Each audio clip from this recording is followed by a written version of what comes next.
the chemistry now. Is there chemistry between Blake Lively and Justin Baldoni? I thought there was. I think they did make it seem like these two had this sort of passionate, intense romance and relationship later on. And you sort of believe that they were into each other. I didn't see any disconnect where, oh, they have no chemistry. Sometimes you can see that on screen. It's like, ugh. What is up, everyone? Jim Alexander here with Real Talker. And yes, I'm reviewing It Ends With Us. Blake Lively, Justin Baldoni, the much talked about movie based on Colleen Hoover's novel, very popular novel, one of her many popular novels. So you probably heard the controversy about this movie that's been going on between the actors, Blake Lively and Justin Baldoni, and the theme of the movie and the message that was in promotion of it. But I'm here to break down this movie, what it was, and check out that right after you see the trailer for the film. We all have an idea of what love can be. I want to see you again. Now you see me. You know what I mean. That special connection you feel. That first kiss.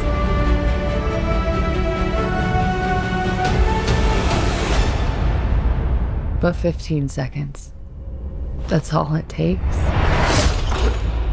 to completely change everything. All right, It Ends With Us. As many of you probably fans of the book who are eager to check out the movie and see how it matches up to the book, it never matches up to the book. From history of books to movies, it just never becomes that honest because a book has so much time and story and pages to tell the story, and a movie is just confined to a specific space of time that it's allowed to have here. I will be the first one to say I did not read the book, so I'm just purely basing this on what this movie is and what's portrayed here.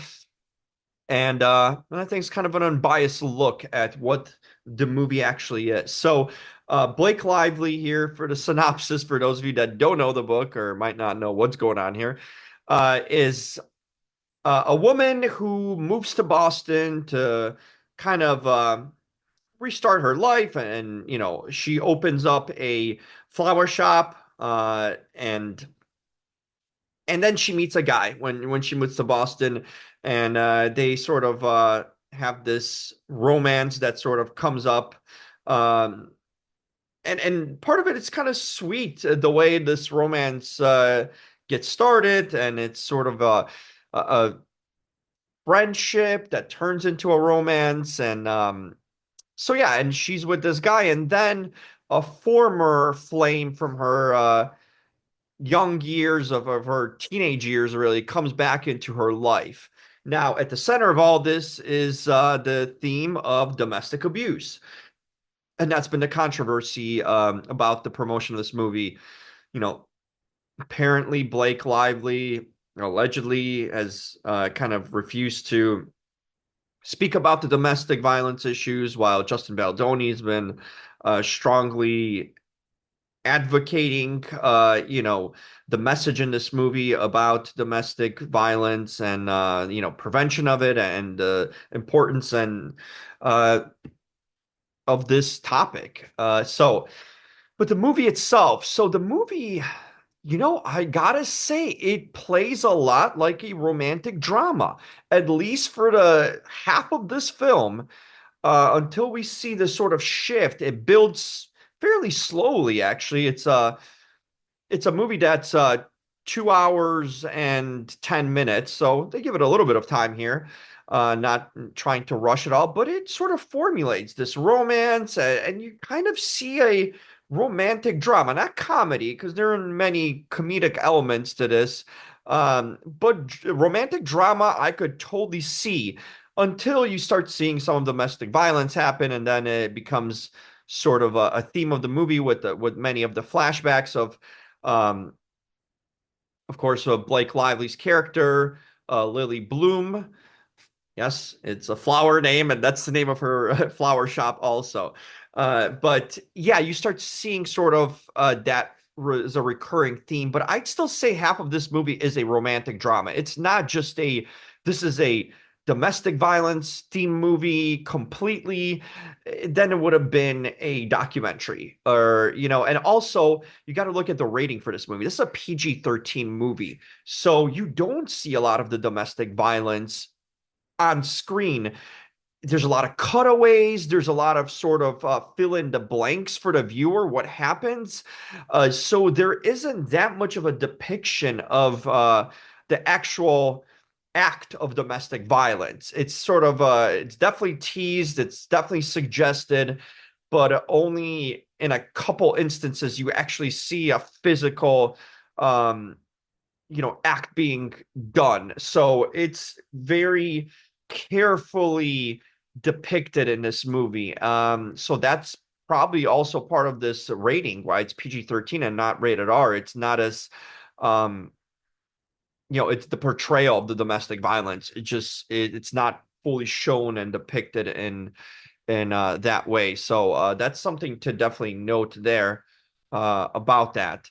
But yeah, it is a sort of a movie of two tales. In a sense, it's a romantic drama of two people finding each other and starting this romance that you kind of root for initially before you know what's going on, and they're very charming and charismatic, and it just it feels like a romantic drama, and you sort of get behind it. And then when the abuse comes into the factor, sort of changes a little bit, obviously, the theme and sort of what you view these characters at. But there's that discussion about, is it a romantic drama? Not a romantic comedy, that's for sure.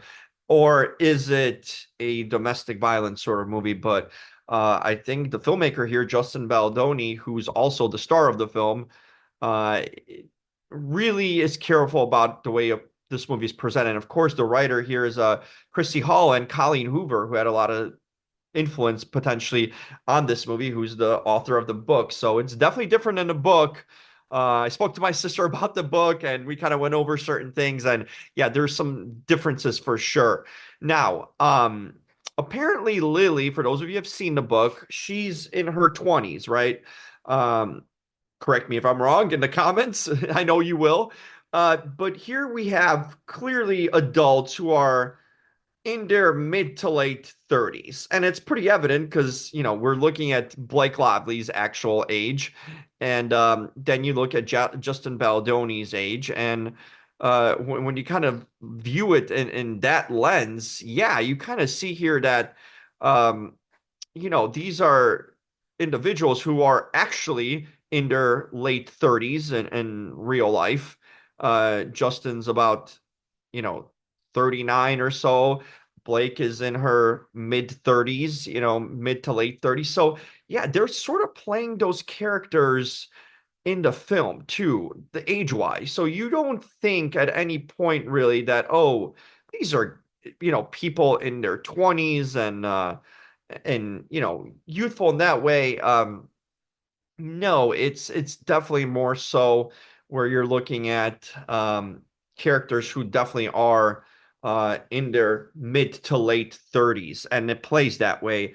And one thing about it, I just felt that this might be controversial, but the hell, that Blake Lively was a little bit too mature and too old for this role. I feel like it should have been cast a little younger, probably more so late 20s if and I understand in a book obviously the male characters here are older, but Lily's character is younger in her 20s. Now I don't know what point. Probably wouldn't work if she was in her early 20s at all. But a character here in their late 20s would make a lot of sense just based on sort of the aspects in life they are on, because you see Lily here trying to start a shop at, like, mid to late 30s. She's opening up her shop and it seems like she's just starting her life as someone post college would a few years back, and just the sense that, of course domestic violence could happen at any age. That's not age exclusive at all, but it just seems that these characters are a little bit too mature, even for the romance part too.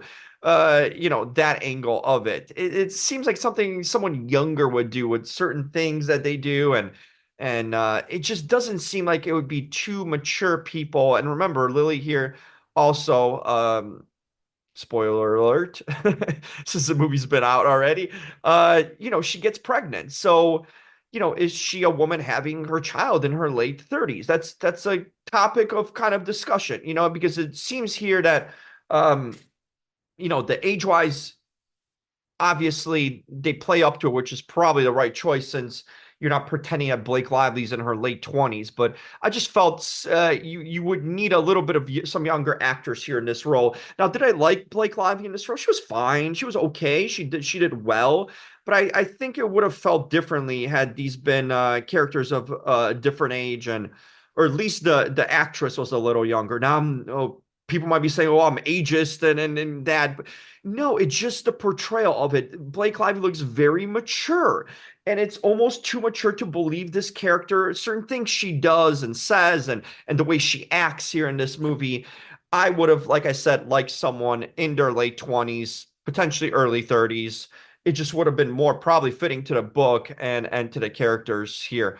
Now, they look great, right? I mean, all these actors are in tip-top shape, and Justin Baldoni reveals his six-pack or eight-pack. He's in tremendous shape, as if he's going, there's a shirtless scene, as if he's not directing the movie, but he's preparing for a UFC fight, that sort of thing. So everyone's in tremendous shape here and looks good, especially for their ages here. But I just thought character-wise, it would have worked different that way. But the chemistry now, is there chemistry between Blake Lively and Justin Baldoni? I thought there was. I think they did make it seem like these two had this sort of passionate, intense romance and relationship later on, and you sort of believe that they were into each other. I didn't see any disconnect where, oh, they have no chemistry. Sometimes you can see that on screen. It's like, oh, this is doesn't feel like it's appealing to the audiences here and making the audiences believe and go on that ride with them. But here, Justin Baldoni's character, um, uh, who is named Ryle Kincaid. He's very smooth and slick, and the way he talks and the way he's a player, man. You can tell that this guy's got some game to him, and the way he kind of courts Lily. It's it's sexy, it's interesting, it's sort of you kind of like look at it with a smile and grin when you watch that, because it is sort of fun, in the way they do that too. So I believed in their chemistry. Now I was less believing of the chemistry of Lily and Atlas Corrigan, who's played by Brandon Sklenar. Here he's the former Flame, and it was just that there I didn't see much chemistry between them two. Granted, they don't share that many scenes, and he comes in later on while she's already in a deep relationship with Ryle, but I just didn't believe that sort of aspect of that romance. Now, there's flashbacks also where we see the young Lily Bloom, played by Isabella Ferrer, and I thought it was like Blake Lively with like CGI at some point. I really did. Because there's a lot of similarity. She even had that birthmark um on her face like Blake Lively does. So I didn't know if it was like, was that CGI work? Because really worked. That was great casting there to bring Isabella Fair play the young Lily Bloom, and young Atlas was played by Alex Neustarter. Newstetter. Okay. I probably completely butchering. Sorry, Alex. Alex, great guy. I met him before somewhere. I've interviewed him before. Really good actor too. Um, but in a sense, I didn't believe that story. I thought it was just a little far-fetched. And granted, it was written in a book probably that way, but she meets a homeless guy here that she's kind of spying out the window and seeing he's in this abandoned house next door. And so she lives in this sort of middle class home. And across the street from her house is like this abandoned house. Like, where are you living, in the hood, Lily Bloom? Like, it doesn't seem like, because her father's like the mayor here, so of this town. So that was kind of ridiculous in a sense that, like, okay, she's at home and she's looking out the window, and bam, she notices there's this guy that's living there, you know, hiding in this abandoned house, and he's got this wooden window that he kind of slides over, and she starts leaving food for him, and she falls for him. Like, really, in today's day and age, do we actually sort of believe that, there would be such a thing where, you know, I mean, that sounds really generous and nice, but that, yeah, a girl is just gonna fall in love for the homeless guy. It's just kind of harder to believe. It really is, because it's just not what we're used to seeing, especially you live in a city like LA, where there's so many homeless people, and people don't even look at him or acknowledge them as humans. And here, this girl is just like, yeah, I'm falling for this guy that's homeless, and smells, as he's referenced multiple times, and she's giving him her father's clothes and all that. So it's kind of far-fetched to believe, yeah, this, you know, um, attractive young woman is, going after this guy, and that's homeless. It's just kind of far-fetched in that way. But besides the point, that's on Colleen Hoover there. Okay. Also with the movie, the music was really good. I love the differences. You had some Lana Del Rey in this film too, so you had a nice range of music here that I actually enjoyed that worked with the movie. So kudos to the soundtrack because I thought it was really good.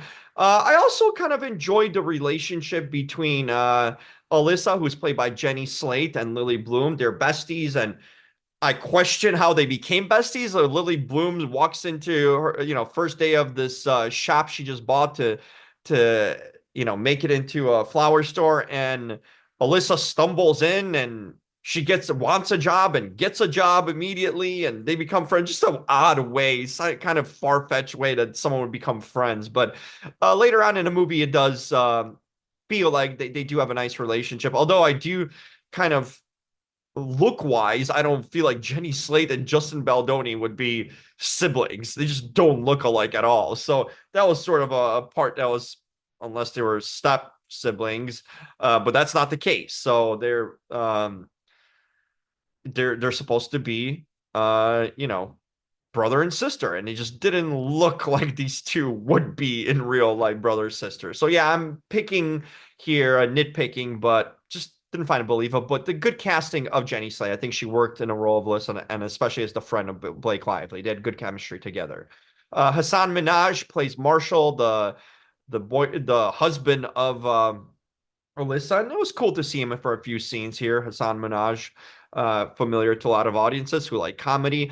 Overall, the acting squad here was good. I feel like the cast was pretty good. I still would have recasted Blake Lively because I just didn't feel that role was her for her, and she kind of looked odd in red hair with red hair. I just didn't buy it. It made her look older too. Later, made her look more mature. Maybe if it was a blonde or brunette Blake Lively, would have made her look sort of more younger and more youthful. But I thought the red hair made her look like sort of a mom. She looked like a mom. I mean, she becomes one later, but she looked like an aunt or mom, in this movie. So there we go. In terms of that. But overall, I mean, I did like the romance part. And then, when the obviously domestic abuse comes, it's startling. You kind of look at it twice, like, okay, you start feeling for these characters, and it becomes definitely more serious. And but they also, I didn't necessarily like how they played it initially as if Ryle almost was making sort of you could have initially thought when the first few acts of domestic violence and abuse happened that it was almost accidental because it's shot in a way where he burns his hand in the oven, she comes and he kind of swings his arm back, and she gets hit in an eye, has a black eye, but it feels like almost he accidentally elbowed her because she ran up to him, and he, holding something hot, just kind of reacts, right, and it accidentally hits her. It's how it's shot initially like that. Then also other scene where she falls down the stairs, it almost seems like he's chasing her down the stairs, and she slips and trips and falls, down the stairs. We later see sort of the full picture of it, but initially made me thinking like, were these potential accidents? It was a weird way of later bringing him back to form and sort of revealing it then what had actually happened. But initially, it's like, well, it sort of looks potentially like could have been accidental in both cases. So I didn't like how they framed it and shot that initially until later on revealing that because it was potential questionable, domestic violence because could have been two accidents. Now that's right there, two things they're skeptical right there on the surface. But then we finally see it when he tries to physically assault her later on and she tells him to stop and then kind of runs out and runs away from him. Then you finally see that's like, okay, that was definitely domestic assault and no questions about that. But prior to that, it was sort of framed oddly just to get that reveal later on with what had actually happened as she's Lily Bloom sort of going back and forth, having visions of her father abusing her mother. So there's that. There's that sort of maybe it was just done for cinematic sort of ambiguity and suspense, but didn't care for. I'd rather get that reveal earlier on to just know, exactly what's going on here and that we're not being played as an audience. But let's get to some scores here because ultimately I felt strongly that this film was the enjoyable parts were enjoyable. The domestic violent parts were something that brings attention to you and makes you feel uncomfortable. But I really did enjoy this movie. So acting wise, like I said, probably miscast with Blake Lively, and based on what Justin Baldoni and who directed it here, and kudos to him, he stars in this movie full time, almost all the time on screen. Uh, Probably would have recasted someone else had he known the controversy is going to come. But overall, what we see on screen, even though she didn't fit the role, I didn't think age-wise, but she did a good job acting, as did the rest of the cast. And Justin Baldoni's Ryle, as I said, he plays him really charmingly. This neurosurgeon, good looking. You could see why women would be appealed by him and kind of not see the dark side of him and, kind of be stuck in that world, sadly. When you kind of fall for someone that seems to have it all, looks and charm and career and money and all that. So, okay, acting wise, I'm giving this an 8.5 out of 10. Okay, not perfect, but was pretty good all around. Entertainment, I mean, the movie keeps you engaged, and obviously some parts are more serious. But it was entertaining to go through this ride, initially through the romance. It was charming. So I was entertained and stayed with this movie throughout. So that's 9 out of 10 right there. And then plot story, it's I liked how they didn't rush it, especially building up to it initially. Like I mentioned, I wasn't a fan of sort of making it look and appear like it wasn't domestic violence and an assault initially, sort of teasing it. I think they should have just shown it. So that's sort of what the plot and story goes and the way it kind of ends, it's a little bit, fill in the blank, will there be a sequel or not? It's not clear cut ending too, which I thought it was okay and also a detriment too. You sort of want, if this is a one off, you want to bow tie it and wrap it up. But plot and story, besides sort of the teases, I will give it a solid 7.5, because it was pretty well constructed all around. Now, impression. Obviously, the impression this movie makes is a big one because the theme is a serious theme, and usually romantic dramas don't have that sort of theme, or there's too much sort of Nicholas Sparks in them, in that sort of genre. But this one has a serious message here, and you see a woman that's sort of a survivor and a fighter and gets through it, and that's inspiring. So impression this one made is I'd say a 10, because you're coming away with something from this film that, um, you know, that's an important message that's learned and hopefully something you can make a difference about, donate to the right causes. This is a sort of movie that makes you think much longer after the end credits stop rolling. So that's a 10 for impression. And then creativity, they tried to do some creative stuff with that. Flashbacks, like I said, that didn't necessarily work.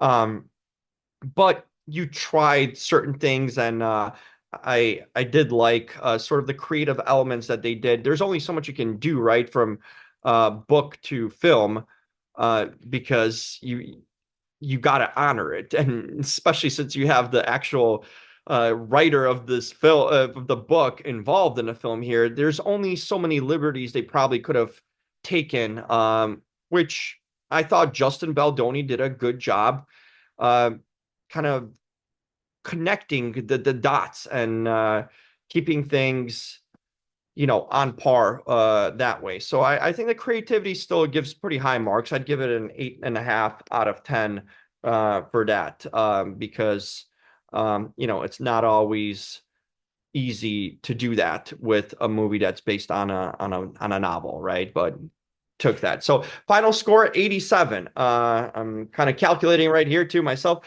So it's a really high score for this movie. It's definitely a movie I recommend to go and check out.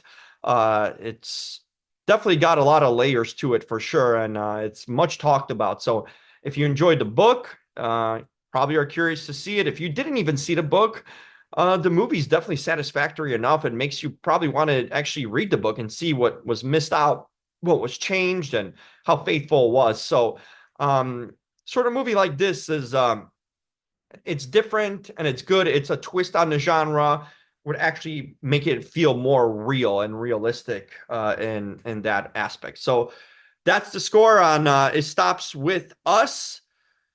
And don't oh it ends with us. It could have been it stops with us too.